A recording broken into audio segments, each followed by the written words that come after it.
নমস্কার বন্ধুরা। ফুলকপির একঘেয়ে রেসিপি ছেড়ে যদি নতুনত্ব কিছু তৈরি করতে মন চায় তবে একবার এইরকম ভাবে ফুলকপি গ্রেটারের সাহায্যে গ্রেট করে এই নতুন রেসিপিটা বাড়িতে ট্রাই করে দেখতে পারেন।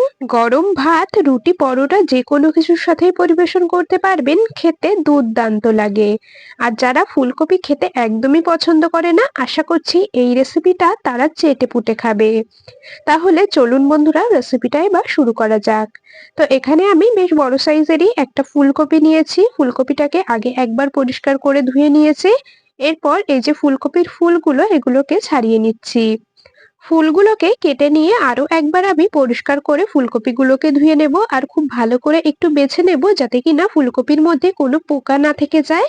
বন্ধুরা, আমি কাজটা করতে থাকি আর আপনারা কিন্তু অবশ্যই আমাকে এই সময়টা কমেন্টসে জানিয়ে যাবেন আপনারা কে কোন জায়গা থেকে আমার আজকের এই রেসিপিটা দেখছেন, তবেই না আপনাদের কমেন্টসে ধন্যবাদ জানাতে পারবো।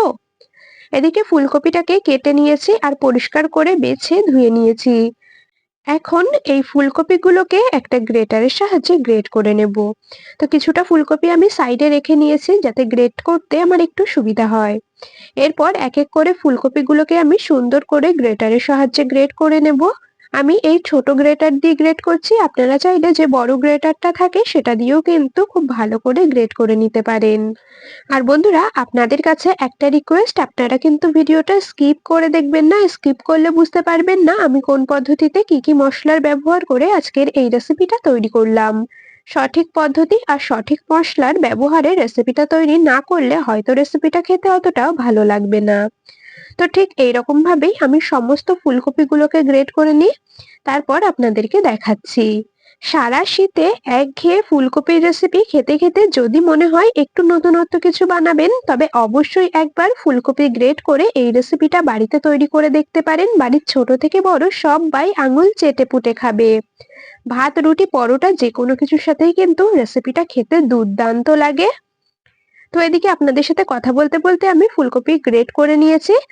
যতটা ফুলকপি দিয়ে আমি রেসিপি তৈরি করব ততটা ফুলকপি খুব ভালো করে এদিকে গ্রেট করে নিয়েছি। তো এখন এটাকে সাইডে সরিয়ে রাখবো। রান্নাটা করার জন্য ওভেনের কাছে চলে এলাম। ওভেনে একটা কড়াই বসিয়ে দিয়েছি, তার মধ্যে আমি ওই 1.5 কাপের মতো দিয়ে দিচ্ছি জল।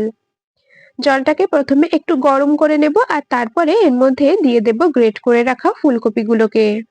ফুলকপিটাকে এখন এইভাবে ভাপিয়ে নিতে হবে। গ্যাসের ফ্লেম আমি হাইতেই রেখেছি, তবে খুব বেশি সময় সেদ্ধ করব না। ওই মোটামুটি 3 থেকে 4 মিনিটের মতো মিডিয়াম টু হাই ফ্লেমে এটাকে ভাপিয়ে নেব।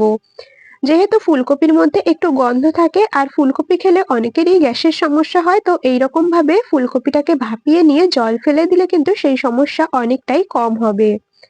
তো যাই হোক, এদিকে আমি ঢাকা দিয়ে 3 থেকে 4 মিনিটের মতো রান্না করে নিয়েছি মিডিয়াম টু হাই ফ্লেমে।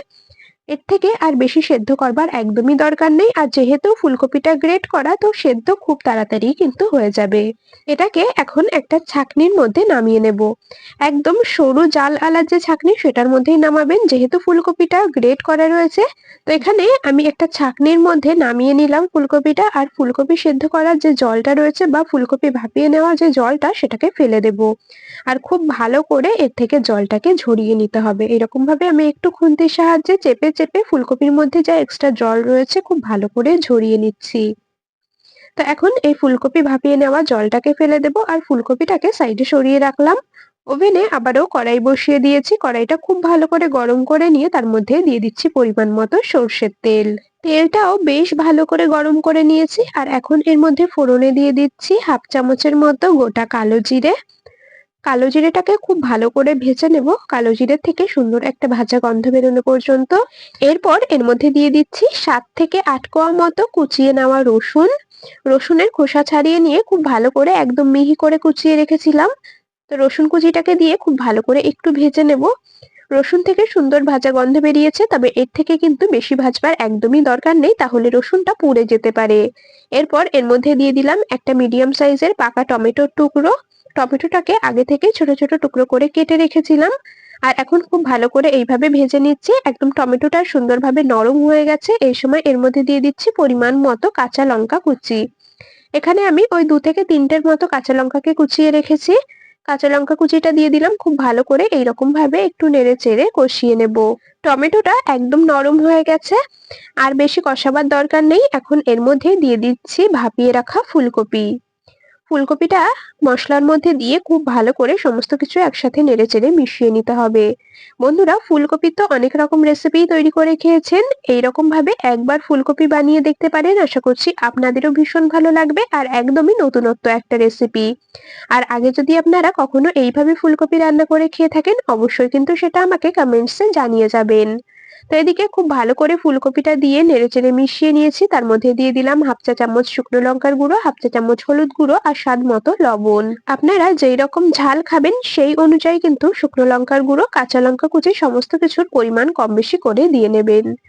তো এদিকে গুঁড়ো মশলাগুলোকে দিয়ে আবারও নেড়েচেড়ে মিশিয়ে নিয়েছি। এখন এটাকে ঢাকা দিয়ে কিছুক্ষণ রান্না করে নেব। ফুলকপিটা পুরোপুরি সেদ্ধ হয়ে ভাজা হয়ে সুন্দরভাবে মজে আসা পর্যন্ত। তো এটা রান্না হতে থাকুক। গ্যাসের আরেক পাশে আমি আরেকটা কড়াই বসিয়ে দিয়েছি ছোট। কড়াইটা গরম করে নিয়েছি, তার মধ্যে আমি হাফ চামচের মতো দিয়ে দিলাম গোটা ধনে, হাফ চামচ দিয়ে দিচ্ছি গোটা জিরে। গ্যাসের ফ্লেম মিডিয়াম টু লোতে রেখে গোটা মশলাগুলোকে ড্রাই রোস্ট করে নেব। তবে অবশ্যই খেয়াল রাখবেন মশলাটা যেন পুড়ে না যায়। তো বেশ মুচমুচে করে ভাজা হয়েছে, মশলাটা রোস্ট করা হয়ে গেছে, এর থেকে আর বেশি ভাজবো না। আর এটাকে এখন একটা হামানদিস্তার মধ্যে নামিয়ে নিলাম। ভাজা মশলাটাকে একেবারে মিহি করে গুঁড়ো করে নিচ্ছি। আপনারা চাইলে শিলেও বেটে নিতে পারেন, তবে আমি হামানদিস্তাতেই একদম সুন্দর করে গুঁড়ো করে নিচ্ছি। তো দেখুন, ভাজা মশলাটা সুন্দর করে গুঁড়ো করে নিয়েছি, এখন এটাকে সাইডে সরিয়ে রাখবো। আবারও চলে যাব ওভেনের কাছে। ফুলকপিটা এতক্ষণে বেশ ভাজা ভাজা হয়ে গেছে, তো ঢাকা খুলে নিলাম। তো দেখুন, খুব ভালো করে আবারও একটু নেড়েচেড়ে নেব। দেখতেই পাচ্ছেন ফুলকপিটা বেশ ভাজা ভাজা হয়েছে, বেশ সুন্দর মজে এসেছে। আর যেহেতু সুন্দরভাবে মজে গেছে সেই কারণে পরিমাণেও কিন্তু অনেকটাই কমে গেছে। তো যাই হোক, এখন এর মধ্যে আমি ভেজে রাখা মশলাটা দিয়ে দেবো, মানে ভেজে গুঁড়ো করে রাখা যে ভাজা মশলাটা সেটাকে দিয়ে দেব। মোটামুটি আমি ওই ১.৫ চামচের মতো ভাজা মসলা এর মধ্যে দিয়ে দিলাম। টেস্ট ব্যালেন্সের জন্য হাফ চা চামচের মতো দিয়ে দিচ্ছি চিনি। তবে আপনারা যারা রান্নায় চিনি দিতে পছন্দ করেন না তারা কিন্তু নাও দিতে পারেন। তবে আমার মনে হয় এই রেসিপিতে সামান্য একটুখানি চিনি দিলে টেস্ট ব্যালেন্স হয়, খেতে দারুণ লাগে।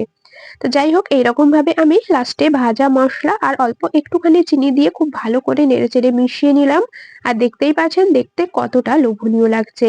খেতেও কিন্তু হয় দারুণ টেস্টি। যারা ফুলকপি খেতে একদমই পছন্দ করে না, ফুলকপির এই রেসিপি বানিয়ে দিলে বুঝতেই পারবে না যে রেসিপিটা আপনি ফুলকপি দিয়ে তৈরি করেছেন। গরম গরম ডাল ভাতের সাথে সাইড ডিশ হিসাবেও কিন্তু আপনারা ফুলকপির এই রেসিপিটা পরিবেশন করতে পারবেন। এমনকি রুটি পরোটার সাথেও খেতে দারুণ লাগে। আমাদের ফুলকপির এই নতুনত্ব রেসিপিটা একেবারে কমপ্লিট হয়ে গেছে। এখন এটাকে নামিয়ে নেব একটা পাত্রে। বন্ধুরা, রেসিপিটা আপনাদের কেমন লাগলো অবশ্যই কমেন্টসে জানিয়ে যাবেন। যদি ভালো লেগে থাকে তবে ভিডিওটিতে একটি লাইক আর বন্ধুদের মধ্যে অনেক অনেক শেয়ার করে দেওয়ার অনুরোধ রইলো। আর বন্ধুরা, আপনাদের কাছে আরো একটা রিকোয়েস্ট, আপনারা যদি ভিডিওটা ইউটিউব চ্যানেল থেকে দেখে থাকেন অবশ্যই সাবস্ক্রাইব করে রাখবেন, আর যদি ফেসবুক পেজ থেকে দেখে থাকেন পেজটিকে ফলো করে রাখবেন এইরকম আরো দারুণ দারুণ রেসিপির আপডেট সবার আগে পাওয়ার জন্য।